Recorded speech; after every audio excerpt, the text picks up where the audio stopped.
le magazine littéraire Épilogue est une présentation de la Librairie du Quartier. Merci à ce précieux partenaire et à leur équipe de libraires. Vos prochaines lectures vous attendent au 1120 Avenue Cartier. Voilà, on s'en va du côté de Annie Bussière qui nous parle de « On ne badine pas avec la mort » et tu nous as dit en tout début d'émission, étonnamment réjouissant pour un titre aussi sombre. Absolument. J'ai adoré ce livre-là, je m'en confesse. 135 pages de pur bonheur. C'est le premier ouvrage de Perrine Baron, qui est une prof française. Elle habite en Corse, puis elle s'était dit, j'aimerais ça commencer à écrire quelque chose. Et elle faisait les recherches pour son premier roman. Elle se voulait un roman policier. Elle avait fait des recherches avec des directeurs de pompes funèbres, des choses comme ça. Puis elle trouvait ça intéressant, l'espèce de filon. Comment on gère la mort? Pour pas penser que c'est la finalité de tout, puis que bon. Alors, elle s'est dit, je pourrais creuser ça. Elle a décidé de creuser. Elle a écrit ce petit bouquin-là en 2 jours. Wow! Et comme elle l'a dit, c'est que je voulais pas que ça soit triste. Je voulais que ça soit pédagogique, je voulais que ça soit rigolo et que ça amène les gens à se poser des questions. Alors, vous allez avoir une section un essai, parce que c'est vrai, elle nous apprend plein de choses dans ce livre-là. Vous allez avoir des récits. Elle nous raconte toutes les blagues sur la mort que sa grand-mère faisait, les croyances que certaines cultures peuvent avoir sur la mort. Et elle nous raconte aussi ses rencontres avec le fameux directeur de pompes funèbres. Au polaille! Métier fascinant. Métier très fascinant s'il en est un. Et aussi, c'est que ça tombe dans le fait divers, mais pas le fait divers, un chat écrasé. C'est vraiment dans le sens que la mort est partout, tout le temps, tous les jours, puis on va tous y passer. OK. Maintenant, il y a des affaires drôles par rapport à ça. Et c'est là qu'on part en voyage avec elle, parce qu'elle va faire des liens avec comment le cinéma nous présente la mort, comment la littérature nous présente la mort, la sociologie, l'anthropologie. Comme je vous disais, elle va nous présenter certains rituels mortuaires de d'autres cultures qui sont assez pétés, merci. Elle nous pose des questions aussi par rapport à notre rapport à la mort.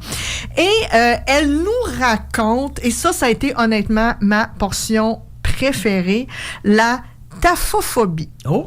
Connaissez-vous la taphophobie? Même j'essaie de voir la racine du mot phobie, c'est peur de quelque chose, c'est ça, mais tapho. Taphophobie, et moi aussi je l'ai appris en lisant ça, c'est que c'est la peur d'être enterré vivant dans un cercueil. Oh, oui. Là, vous allez me dire, c'est niché. Ben, pas tant que ça.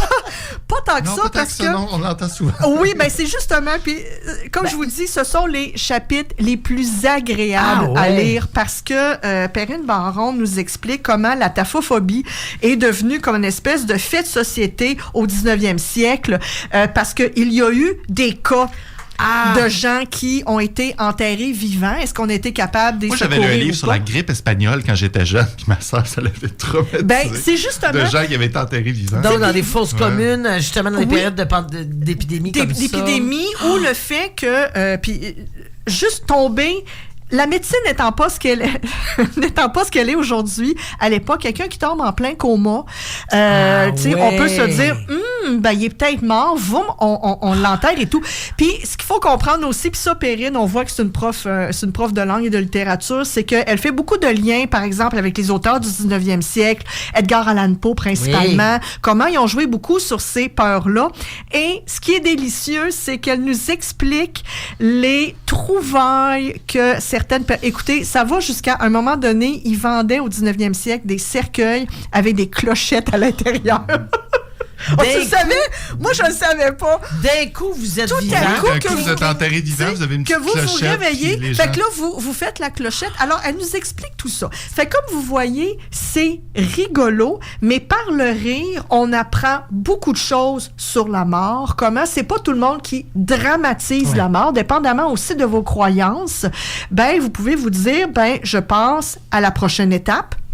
Je passe dans une autre dimension. Alors ça aussi, elle l'explique. Et ce que j'ai bien aimé à la fin, parce qu'il y a quand même certains bouts plus sérieux, mais d'autres bouts où, honnêtement, vous allez rire à gorge déployée. On se le cachera pas, mais dans son dernier chapitre, qui s'intitule Memento Mori, c'est que, au final, la mort, est-ce que c'est de l'oubli total? Est-ce que, justement, la vraie mort ne résiderait pas dans l'oubli?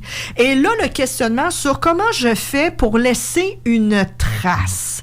Puis ça vient nous chercher aussi. Bien sûr, oui. Et quels sont les souvenirs? Quels sont les artefacts? Quelle sont la réputation que l'on laisse aux autres pour se dire, par exemple, ah oui, ma tante Annie ou professeur Annie, je m'en souviens 40 ans plus tard. Est-ce qu'on ne devrait pas davantage mettre de l'importance à ça versus de mettre de l'importance à d'autres choses?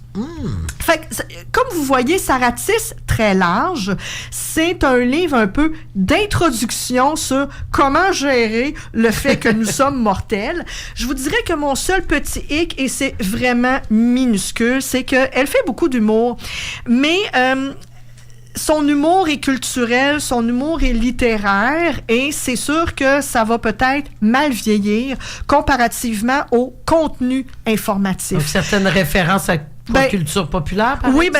Je donne un exemple, c'était ça, je termine là-dessus, c'est qu'elle fait plusieurs blagounettes et blagounes sur le trône de fer, Game of Thrones. Bon, même encore aujourd'hui, il y a un paquet de monde qui s'en souviennent plus, l'ont pas écouté, ici et ça. Je lève la main. Bon, voilà. Fait que, tu sais, moi, je l'ai écouté, j'ai fait ha ha ha, mais je me dis, je pensais à quelqu'un qui l'a jamais écouté, qui était pas sur cette planète-là, ça veut rien dire. Alors, certaines des blagues s'adressent à une tranche d'âge en particulier, on va se le dire, mais c'est sûr que il y a quand même quelques bonnes petites blagues sur Indiana Jones et tout ça. Vous voulez dédramatiser la mort tout en apprenant un paquet d'affaires sur les rituels, sur la signification de la mort dans différentes cultures. C'est pour vous, ça coûte 13$, ça prend 2 heures à lire. On ne badine pas avec la mort, c'est chez Actes Sud. Comme tu vas me le prêter, puis j'ai pas écouté Game of Thrones, je pourrais te répondre à ça. Exactement. Alors, un beau petit livre. Merci beaucoup. Un autre